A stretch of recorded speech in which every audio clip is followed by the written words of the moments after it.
عزیز طلباء، اللہ تعالیٰ کے فضل اور اس کی توفیق سے گلستان سعدی کی آج ہم 19 نمبر حکایت پڑھنے کی سعادت حاصل کر رہے ہیں۔ سب سے پہلے اس حکایت کے مقصد کو جان لیجئے۔ اس حکایت کا مقصد یہ ہے کہ مرید کو پیر کی نصیحت سے منہ نہیں پھیرنا چاہیے، ورنہ اس کو شرمندگی اٹھانا پڑے گی۔ اسی طرح اولاد کو اپنے والدین کی نصیحت سے منہ نہیں موڑنا چاہیے، شاگرد کو اپنے استاذ کی نصیحت سے منہ نہیں موڑنا چاہیے، ورنہ لوگوں کے سامنے اسے شرمندگی اٹھانا پڑے گی۔ اب شیخ اس میں ہمیں یہی بات سکھانا چاہتے ہیں کہ جو اپنے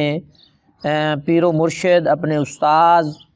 سے روگردانی کرتا ہے، ان کی باتوں کو نظر انداز کرتا ہے، تو پھر وہ نقصان اٹھاتا ہے۔ چندہ کے مرا شیخ اجل ابو الفرج بن جوزی رحمۃ اللہ تعالی علیہ بترک سما فرمودے، جتنا خاص کر شیخ اجل ابو الفرج بن جوزی اللہ تعالیٰ کی ان پر رحمت ہو، بترک سما فرمودے، سما کے چھوڑنے کا مجھے حکم دیتے۔ یہ بات آپ ذہن میں رکھیں کہ ابو الفرج بن جوزی رحمۃ اللہ تعالیٰ علیہ جو ہیں، یہ شیخ سعدی شرازی رحمۃ اللہ تعالیٰ علیہ کے استاد ہیں۔ کیا ہیں؟ یہ استاد ہیں، اور شیخ سعدی شرازی رحمۃ اللہ تعالیٰ علیہ کے جو شیخ ہیں، پیر و مرشد ہیں، وہ شیخ شہاب الدین سہروردی رحمۃ اللہ تعالی علیہ ہیں۔ وبا خلوت و عزلت اشارت کر دے، مجھے تنہائی اور گوشہ نشینی کی طرف اشارہ کرتے۔ ان فوان شبابم غالب آمدے، مجھ پر جوانی کے ابتدائی دن غالب آ گئے۔ وہ ہوا و ہوس طالب نچار، مجبوراً میں خواہش اور لالچ کا طلبگار ہوا۔ بخلاف رائے مربی قدم چند بے رفت میں، تربیت کرنے والے کی رائے کے خلاف چند قدم میں چلا۔ وَأَسِمَاءُ مخالطت حظ برگرفت میں، سما اور میل جول کی مجلسوں سے میں لطف اندوز ہوتا رہا۔ وچوں نصیحت شیخم، جب میرے شیخ کی نصیحت مجھے یاد آتی، یاد آمدے مجھے یاد آتی، گفت میں تو پھر میں یہ کہتا، جب میرے شیخ کی نصیحت مجھے یاد آتی تو میں یہ کہتا۔ فرد قاضی اربا ما نشیند برفشاند دسترا، محتسب گر میں خرد معذور دارد مسترا۔ قاضی اربا ما نشیند، قاضی اگرچہ ہمارے ساتھ بیٹھتا، برفشاند دسترا تو وہ بھی اپنے ہاتھ کو اٹھا دیتا، یعنی سنگیت کی مجلس میں یا سماع کی مجلس میں قاضی اگر ہمارے ساتھ آ کر بیٹھتا تو قاضی بھی اتنا لطف اندوز ہوتا اور محظوظ ہوتا کہ قاضی بھی ہمارے ساتھ ایسے ہاتھ کو اٹھا دیتا اور ناچنے لگ جاتا۔ محتسب، محتسب کہتے ہیں خلاف شرع کاموں پر محاسبہ کرنے والا۔ محتسب گر میں خرد، جو جام ہم نے پیا ہے، محتسب اگر وہ جام پی لیتا تو معذور دارد مسترا، جو جام پی کر مست ہو جاتے ہیں وہ بھی ان کو معذور سمجھتا۔ کیا سمجھتا؟ محتسب جو شرعی امور پر محاسبہ کرنے والا ہے، شریعت کے خلاف کاموں پر جو محاسبہ کرنے والا ہے، اگر وہ یہ جام پی لیتا تو معذور دارد مسترا، مست ہو جانے والوں کو وہ بھی معذور سمجھتا۔ تا شب بمجمع برسیدم و درامیاں مطرب دیدم، یہاں تک کہ ایک رات میں بمجمع بے رسیدم، میں ایک مجمع میں پہنچا، و درامیاں مطرب دیدم، اور اس میں نے ایک گانے والے کو دیکھا۔ مطربے کہتے ہیں گانے والا۔ بیت گوئی رگ جاں میں غسلت ز خمہ نسازش، نہ خوشتر از آوازہ مرگ پدر آوازش۔ گوئی تو کہے گا، رگ جاں میں غسلت روح کو چھیل ڈالتی ہے، ز خمہ ناسازش نامناسب سرنگی، نہ خوشتر اچھی نہیں ہے، از آوازہ مرگ پدر باپ کے مرنے پر رونے والے کی آواز سے اس کی آواز۔ گوئی رگ جاں میں غسلت ز خمہ ناسازش، تو کہے گا کہ نامناسب سرنگی جو ہے وہ جان کو چھیل ڈالتی ہے، روح کو چھیل ڈالتی ہے۔ نہ خوشتر از آوازہ مرگ پدر آوازش، کہ باپ کے مرنے پر رونے والے کی آواز سے اس کی آواز اچھی نہیں ہے، یعنی جو گانے والا ہے اس کی آواز میں کوئی سر تال نہیں ہے، کوئی سر نہیں ہے، کوئی اچھی آواز اس کی نہیں ہے۔ گاہے انگشت حریفاں ازو در گوش، کبھی حریفاں یہ حریف کی جمع ہے، گاہے میں نہ کبھی، انگشت میں نہ انگلی، حریفاں یہ حریف کی جمع یعنی مجلس میں بیٹھنے والے دوسرے لوگ، ازو اس سے، در گوش کان میں، بر لب ہونٹ پر، خاموش میں نہ خاموشی۔ گاہے انگشت حریفاں ازو در گوش، کبھی مجلس میں بیٹھنے والے اس کی وجہ سے انگلی اپنے کان میں ڈال لیتے ہیں، وہ گہے بر لب کے خاموش، اور کبھی لبوں پر اشارہ کرتے ہیں کہ خاموش ہو جا، کبھی اپنی انگلی لب پر رکھتے ہیں اور کہتے ہیں کہ خاموش خاموش ہو جا۔ شعر، نحاج الی صوت الاغانی طیبتاً وانت مغن ان سکت نطیب، نحاجو ہم لپکتے ہیں، الی صوت الاغانی گانے والے کی آواز کی طرف، طیبتاً خوش ہو کر، وانت مغن اور تو ایسا گانے والا ہے، ان سکتا اگر تو خاموش ہو جائے، نطیبو ہمیں خوشی ہوگی۔ نہ بیند کسے در سماعت خوشی مگر وقت رفتن کے دم در کشی، نہ بیند کوئی نہیں دیکھتا، کسے نہ بیند کسے کوئی شخص نہیں دیکھتا، در سماعت تیرے سننے میں خوشی، تیرے سننے میں کسی کو بھی خوشی نہیں ہوتی، مگر وقت رفتن جب تو چلا جائے گا، دم در کشی خاموش ہو جائے گا تو اس وقت خوشی ہوگی۔ یعنی تو ایسا گانے والا ہے جسے سن کر کسی کو خوشی نہیں ہوتی، جب تو خاموش ہو جائے گا تو پھر سب کو خوشی ہوگی۔ مثنوی، چوبہ آواز آمد آں بربت سرائے، قد خدارا گفتم از بہر خدائے، جب سرنگی پر بلند آواز سے وہ گانے لگا، گانے والا جو ہے سرنگی پر بلند آواز سے گانے لگا، قد خدارا گفتم از بہر خدائے، قد خدار کہتے ہیں مالک مکان کو، را گفتم میں نے کہا، مالک مکان کو میں نے کہا خدا کے واسطے، خدا کے واسطے سے، پمبا ام در گوش کن تا نشنوم، میرے کانوں میں، پمبا ام روئی، در گوش کن میرے کانوں میں روئی ٹھوس دے، تشنوم تاکہ میں نہ سنوں، یا درم بکشائے تا بیرو روم، یا میرے لیے دروازہ کھول دے تاکہ میں بیرون روم باہر چلا جاؤں، یا تو میرے کانوں میں آپ روئی ٹھوس دیں تاکہ میں اس کی آواز نہ سن سکوں، یا آپ میرے لیے دروازہ کھول دے تاکہ میں باہر چلا جاؤں۔ پھر جملہ، بالآخر پاس خاطر یاراں، شیخ فرماتے ہیں کہ دوستوں کے دل کا پاس رکھتے ہوئے، را موافقت کردم میں نے ان کی موافقت کی، یعنی میرے جو دوست تھے وہ اس مجلس کو چھوڑ کر جانا نہیں چاہتے تھے، تو میں بھی ان کے دل کا لحاظ کرتے ہوئے میں بھی مجلس میں قائم رہ گیا نہیں۔ و شبے بچندی محنت بروز اوردم، اور ایک رات وہ جو تھی بڑی مشقت سے میں نے گزاری، بروز اوردم یہاں تک کہ دن آ گیا، وہ رات بڑی مشکل سے میں نے اللہ اللہ کر کے کاٹی، اس سے میری جان ہی نہیں چھوٹ رہی تھی، وہ بڑی بری آواز میں گا رہا تھا، تو حتیٰ کہ دن ہو گیا۔ قطع، مؤذن بانگے بے ہنگام برداشت، نمی داند کہ چند از شب گزشت است، مؤذن نے، بانگ کہتے ہیں اذان کو، مؤذن نے بے ہنگام یعنی بغیر وقت کے اذان برداشت دی، نمی داند وہ نہیں جانتا ہے کہ چند از شب گزشت کتنی رات گزر گئی ہے، مؤذن نے بغیر وقت کے اذان دے دی اور وہ نہیں جانتا ہے کہ کتنی رات گزر گئی ہے۔ درازی شب از مژگان من پرس، کہ یک دم خواب در چشمم نہ گشت است، درازی شب رات کا لمبا ہونا، از مژگان من میری پلکوں سے، پرس میں نہ تو پوچھ، کہ یک دم خواب در چشمم ایک لمحہ بھی نیند میری آنکھ میں نہ گشت است پھری نہیں ہے، درازی شب از مژگان من پرس، رات کا لمبا ہونا میری پلکوں سے پوچھ، کہ یک دم خواب در چشمم نہ گشت است، ایک لمحہ بھی نیند میری آنکھوں میں نہ پھری ہے نہ گزری ہے۔ با امداداں صبح کے وقت، با حکم تبرک کے طور پر، دستار از سرو دنیار از کمر بو خوش آدم، سر سے میں نے دستار اتاری اور کمر سے بندھے ہوئے دیناروں کو میں نے کھولا۔ و پیش مغنی بے نہادم، اس گانے والے کے سامنے میں نے رکھ دیے، و درکنار گرفتم، اور میں اس سے بغل گیر ہوا، میں نے اس کو جپھی ڈال لی، اس سے کیا ہوا؟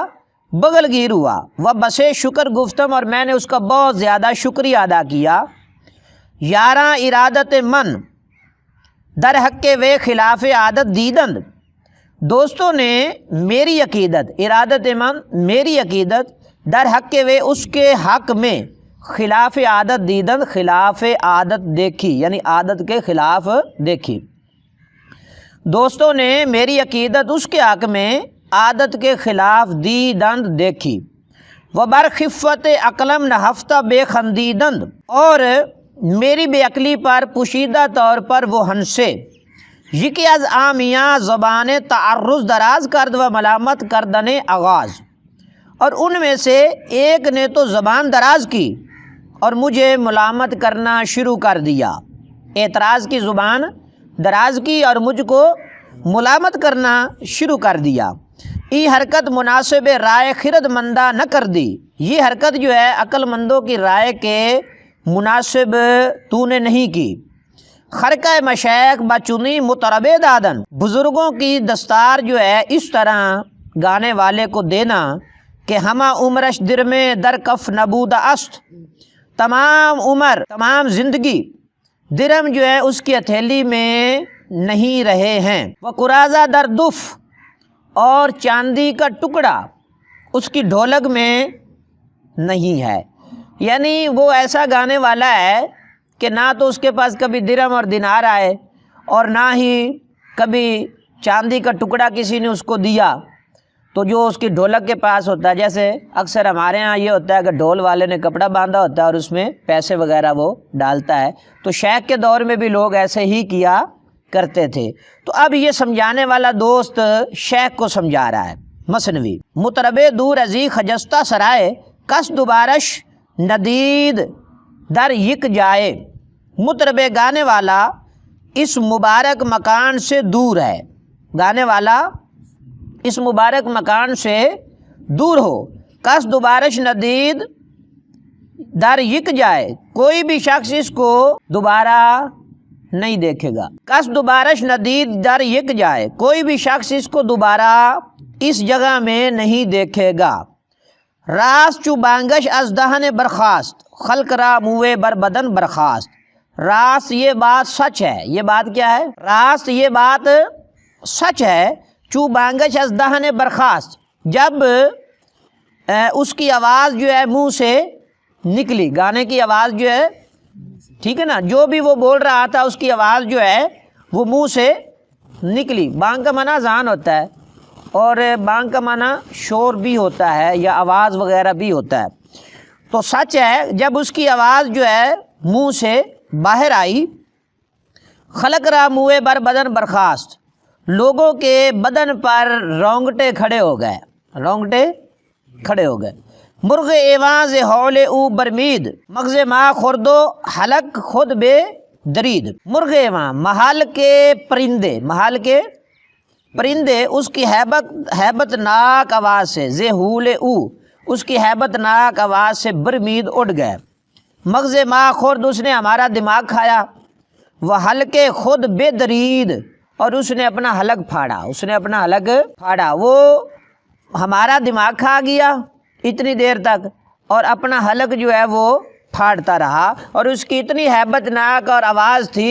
کہ جو محل کے پرندے تھے وہ بھی اڑ گئے، اپنے گھونسلے چھوڑ کر وہاں سے نکل گئے، گفتم زبان تعرض مصلحت آنس کے کوتاہ کنی، میں نے کہا مصلحت یہی ہے کہ احتراز سے زبان کو کوتاہ کیجیے،